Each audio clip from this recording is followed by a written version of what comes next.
There's an old saying in life, and it goes like this: if music does not exist, life would be a mistake. And ironically, I'm joined by three very special individuals who are, I say, making history in some sort of way, bringing a prestige event for the first time here in Sri Lanka, known as the Youth Music Competition. Now, this might be a chance for all the youth, all the individuals who are having miraculous talents to show their talent once and for all in the spotlight, right in the middle. And let me introduce the guests for now. Starting off with, we have Dr. June Fileti, and Mr. Ashan Peiris, and Mrs. Shyama Perera. Welcome all.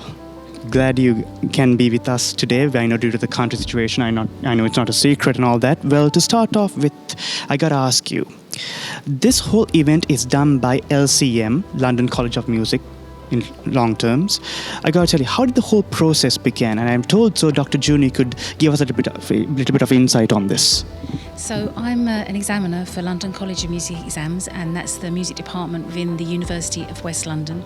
And we work closely with the International School of Musicians, where I'm also the managing director. And I've been working with Shyama for the past couple of years, making sure that all her exams can take place online whilst COVID-19 was going on. And Shyama and I were speaking, and we decided it'd be a really good idea to put a youth competition together to really showcase the talents in Sri Lanka of what the young people can do here. And so we can take the news back to London and tell the world. Wonderful. And you have 30 plus years of music experience, teaching experience nonetheless. How was that for you, that entire journey from beginning to now? When I watch the children playing, it reminds me of actually my journey, definitely very much when I was starting out and learning to play music, which I really enjoyed. I was very fortunate to have free lessons in London, and I can see that the children are working so hard here, and that their journey will be a really, really good one, because they're getting some really, really good education, and that's what I was fortunate to have too.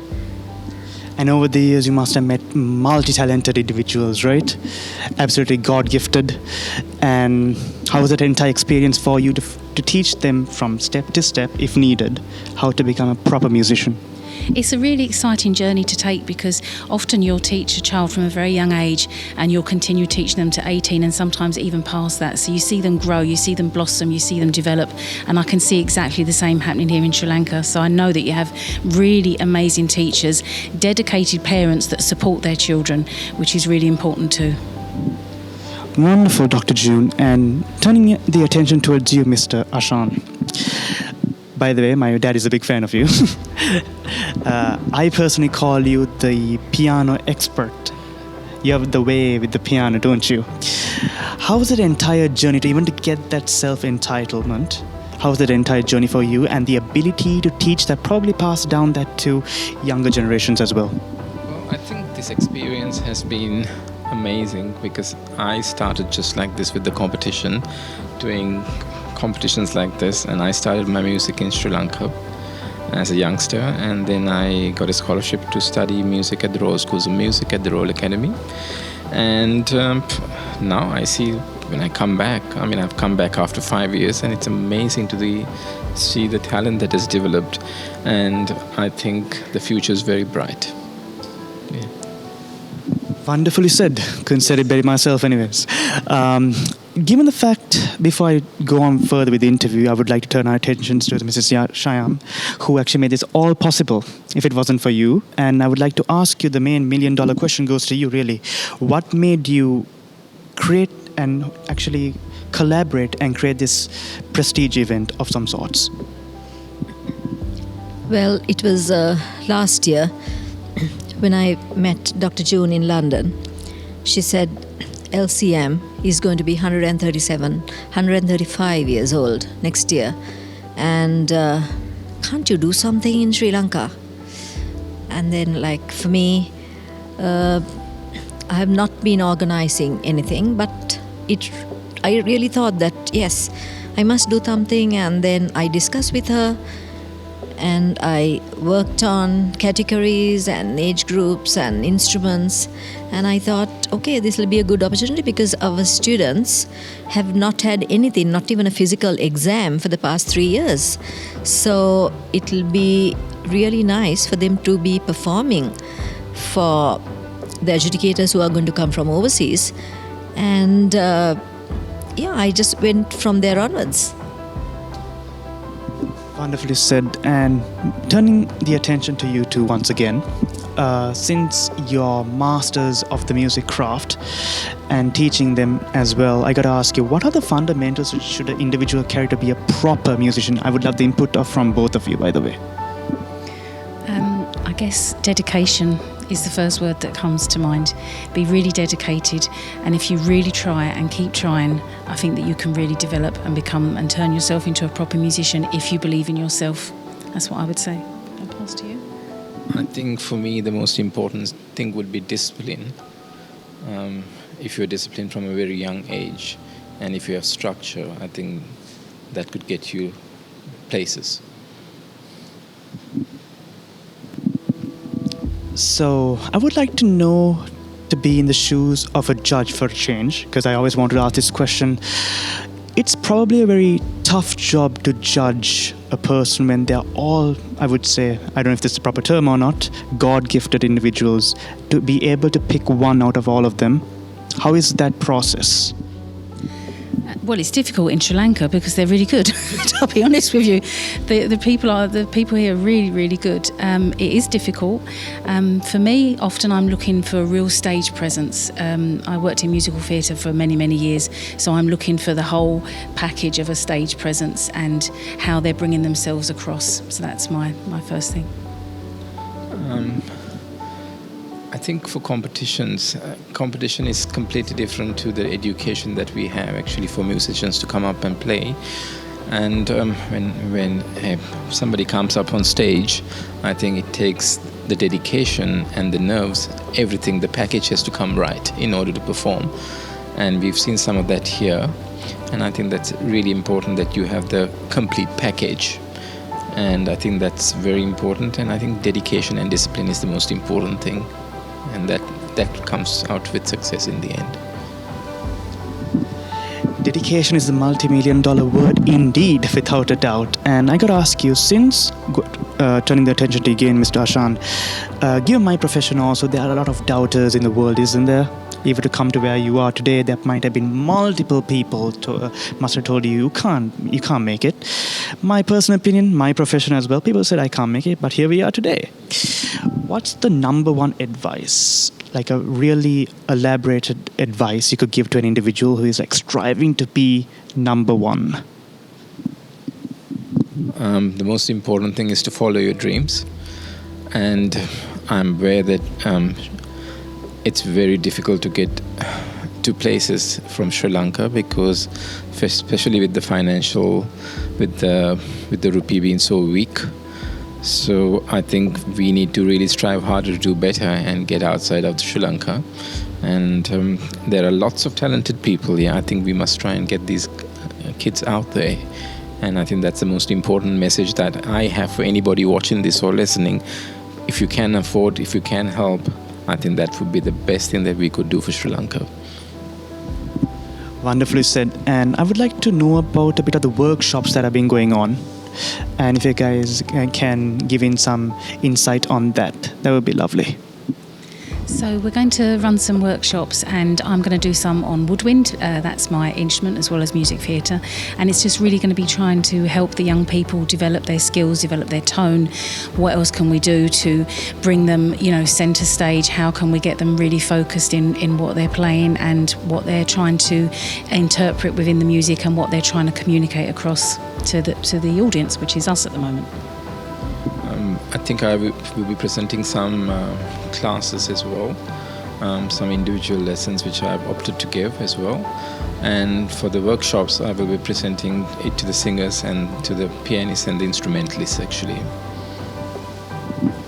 And Dr. June, I think behind the cameras as well as the interview, said that in Sri Lanka music talent is pretty good. What do you think the standard is precisely? Outstanding. Really outstanding, very, very impressive. Just the dedication of and the amount of hours of practice is really, really impressive. And I'm just very, very impressed by the standard. It really is outstanding, and I'm genuinely truthful about that. And this sort of is kind of a continuous question to the question that I asked before.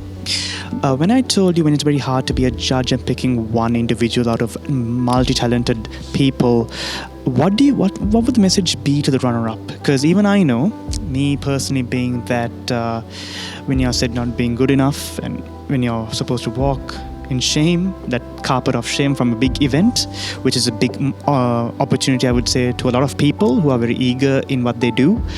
What would your message be to the runner-ups? Are they supposed to like hang their head in shame or have their chin up and live to fight another day? They should definitely take away from the fact that if they're the runner-up, then there's somebody behind them. So that means that they have done really, really well, and they should really, really just be aware of that. So it's definitely chin up moment and be really, really proud. For me, taking part in a competition like this, I think coming up on stage, that's a big thing. And my personal opinion that everybody is a winner at this occasion, because I think it's very important, and it's quite scary to come up on stage while two adjudicators sit listening to you play.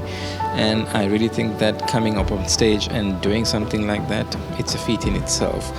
And what I would say to somebody who would come second or a runner-up would be never give up. You're second just behind the first. You can always be first the next time. Live to fight another day it is, isn't it? And I got to ask you, I mentioned time and time again, I emphasize enough on this, that this is a sort of a prestige event for the youth especially. How is the satisfactory level so far, ever since day one, coming right here now to now? You mean in terms of the performances? Putting together the entire event. Well, Shyama and her amazing team have really put together the entire event. All I did was put a seed of thought of the idea, gave some money towards it, obviously from University of West London and the International School of Musicians, so we could make sure that we could run this. But really, her team has been amazing. It's been seamless, the way they've made it effortlessly happen and take place. So I've been really, really impressed with the organisation. I think it's very well organized and it's been done really well, and every step of the way myself and June, we've always had the support from the entire team, and I thank everybody, Mrs. Shyama Perera and everyone else on the team as well, for all the hard work they have done. It's not easy to start a competition like this. There's so many things that we have to look forward to, and we have a bright future ahead. Wonderfully said, Mrs. Shyama. Would like to get your input into this same question as well. It was not easy organizing it, as I had said earlier, but the team at IIMSD, they're remarkable, and they have been with me this entire week, morning, noon and night, plus the last few weeks. And with the bottom of my heart, I'd like to say a big thank you to my team. Yep. Very well. And this could be a good question as well. Do you agree with the quote, if music doesn't exist, life would be a mistake? Because apparently music is known to be the sole embodiment of life. Music gives hope. Music teaches people a lot of things, right? About life, what to expect, what not to expect. What are your thoughts on that? Being a part of this whole industry called music, and how much impact that it gives to basically everyone and life altogether. Music definitely has a huge impact on our lives, and if you think about it, we're born with a heartbeat, so we're already born with a rhythm, and we should follow our own rhythm and pathway in life, and I think everybody should just be involved in music some way. Obviously I want all children to be able to play and learn instruments, but also you can just be somebody that really appreciates music, really listens to music, just get involved. But that's what I believe. For me, I think music is a universal language. You don't have to speak a language. If you play music, you can understand your emotions, your excitement, through music, the words through music. I think it's everything, especially to musicians actually. And the communication, you don't need to speak a different language to understand. Music is common to everybody. And if you're sad, if you're happy, it really does not matter. We can see that actually. So I think it's a wonderful thing. As they say, the music makes the world go round. Very well, and I gotta tell you, life is not all roses and rainbows, is it? Especially nowadays, but regardless, people came up the hard way. You, me, everyone, to work towards what they love. And do you think young musicians nowadays are given like I would say a better version of opportunities today than what you had before? It's a difficult question. I had some amazing teachers during my time, and I thank them for my talent and for nurturing my talent. From what I have seen, yes, there are better opportunities available now, and I think the important thing is that we should make our own opportunities, and that's the most important thing right now. And when I compare to what I had versus what we have now, I think it has gotten better. Will there be another Mr. Ashan anywhere, even in this competition? What are your thoughts on that? I have seen lots of talent, from a little boy who's 12 years playing in the under 16 category, which I was floored. Some wonderful singers and some wonderful pianists, some really good violinists. So I think the future is bright. Excellent. And Dr. June and Mr. Ashan, I would love if you could give a lovely message to the audience, to the camera right there, and a special message to all the people participating. What would the special message be, and what would you tell them to expect in this competition? My message would be never give up, keep trying, keep practicing, keep learning. You're doing really, really well, and the fact that you came up here, as you said, and got on the stage and performed is an absolutely brilliant thing to do. And I think competitions like this really help children develop their sense of stage awareness, their musicality, and I think this is a great opportunity for them. Yeah, I think Sri Lanka has produced many, many wonderful musicians. And through the years, we have produced so many wonderful musicians. I think everybody can do it, and you can do it too. And you are absolutely wonderful. I'm a very proud Sri Lankan, and I think you guys are amazing. Keep it up and work hard. I should just add, I'm a very proud Suti. And last but not least, Ms. Shyama, any special message you want to give the audience as well from your perspective? Well, this is my, I should say, the first competition organized by IIMSD, but for sure, it's not going to be the last. Thank you. August 10th, double digits, it's for a reason, it's for a very special day. It is the finals. Now, Mrs. Shyama, I would like to get your honest opinion on the finals. Would it be a day where dreams come true, or would it be a day where hearts will be broken, per se? Yeah, so we will be having a finalist concert 10th of August, which is this coming Wednesday, and it's going to be a wonderful evening showcasing Sri Lanka's performing arts talents. So all what I can say is, if you do have the opportunity, please come to the Lionel event. We start at 5 p.m. and I'm really looking forward for that final. Thank you. And there you have it. This is gonna be a wonderful event overall. I think we actually ran out of all adjectives to describe this event, but I would last but not least say it's indeed once in a lifetime. Thank you for joining me. Thank you for joining me, everyone. And thank you for tuning in. This is Shinukanish Fernando, signing off.